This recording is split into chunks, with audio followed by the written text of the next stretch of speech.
রুমে ঢুকতেই দেখে কাব্য তার শাড়ি হাতে নিয়ে দাঁড়িয়ে আছে আর শাড়ির মাঝ বরাবর ছেঁড়া। মেঘ অবাক হয়ে তাকিয়ে আছে আর কাব্য চুপ করে তাকিয়ে আছে। কাব্য বলে, তোমাকে কে বলেছে আমার জামা কাপড়ের সাথে শাড়ি রাখতে? এখন টান দিতে গিয়ে কিসে যেন লেগে ছিঁড়ে গেছে। মেঘ কিছু বলল না। মেঘ ভাবছে কাব্য ইচ্ছে করে শাড়ি ছিঁড়ে ফেলেছে, কিন্তু না, তাড়াহুড়ো করে জামা বের করতে গিয়ে এমনটা হয়েছে। মেঘ কিছু না বলে চলে যায়। কাব্য আর কিছু বললে না। রাতে মেঘ আর কাব্যর খুব কাছাকাছি আসেনি, দূরে দূরেই ছিল। পরে সকালে কাব্য উঠে পছন্দের সাদা শার্টটা বের করে, কিন্তু পরেই মন খারাপ হয়ে যায়। একটা বোতাম ছেঁড়া। এখন এত সময়ও নেই যে ঠিক করবে। আবার শার্টটা খুলে বিছানায় ফেলে অন্যটা পরে বেরিয়ে যায়। মেঘ রান্নাঘরে গুনগুন করে গান গাইছে আর রান্না করছে। মন ভালো তা না, তবে মন ভালো রাখার চেষ্টা করছে। কাব্য বেরিয়ে যায়। এটা দেখেও মেঘ কিছু বলল না। কাজে গিয়ে কাব্য কেন জানি খারাপ লাগছে। কাল শাড়িটা ছেঁড়ার পর মেঘ কেমন যেন চুপ করেছিল। তাতে কাপড় কি, সে তো এটাই চায় মেঘ কষ্ট পাক। কিন্তু বিকেলে কাজ শেষ করে কাব্য বাইক নিয়ে বেরিয়ে যায়, কিন্তু কিছুটা যেতেই দেখে সামনে নিশি দাঁড়িয়ে আছে। বাইক থামায় কাব্য বলে, নিশি তুমি ফ্রি আছো? নিশি বলে, হ্যাঁ কেন?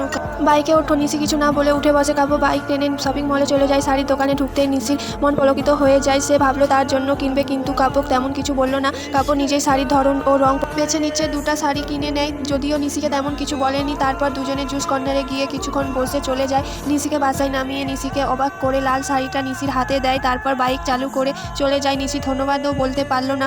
দরজায় টোকা দিতেই দরজা খুলে মেঘ বেশ ফুরফুরে মেজাজে আছে, মুখে হাসি। তবে এর কারণটা কাব্য বুঝে না। কাব্য রুমে চলে যায়। তারপর কাব্য মেঘকে ডাকে। মেঘ ডাক শুনে মেঘ রুমে যায়। মেঘ রুমে যেতেই কাব্য ব্যাগ থেকে কালো শাড়িটা বের করে মেঘের দিকে বাড়িয়ে দেয়। মেঘ কাব্যর দিকে তাকিয়ে আছে। এটা সত্যি কাব্য তো, যে তাকে অত্যাচার করতে বিয়ে করেছে? সে আজ শাড়ি দিচ্ছে। মেঘের অবস্থা দেখে কাব্য গলা খাকিয়ে উঠে। কাব্য বলে, নাও। মেঘ বলে, হ্যাঁ। মেঘ শাড়ি হাতে নিয়ে মনে মনে বেশ খুশি। কাব্য কি আবার তাকে ভালোবাসতে শুরু করেছে? তাহলে তো ভালোই।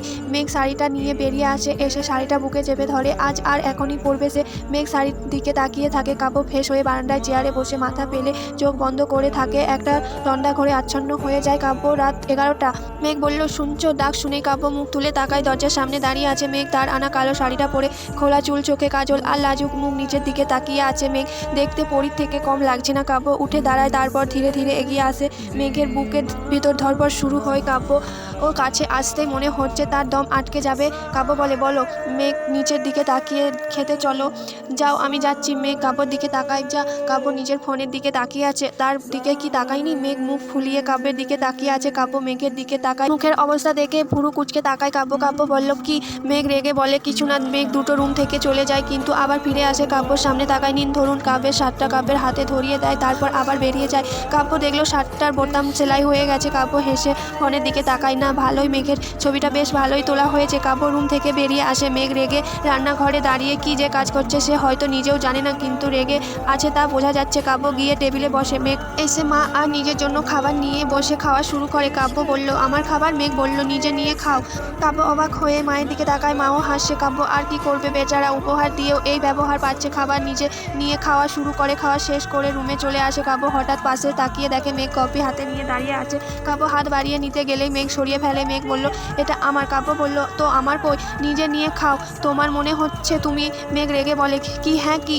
কাব্য ভয়ে ভয়ে বলে, কি না, কিছু না। মেঘ কফি শেষ করে বেরিয়ে যায় রুম থেকে। কাব্য তাকিয়ে থাকে মেঘের চলে যাওয়ার দিকে। হঠাৎ কাব্যের মাথায় একটা কথা আসছে।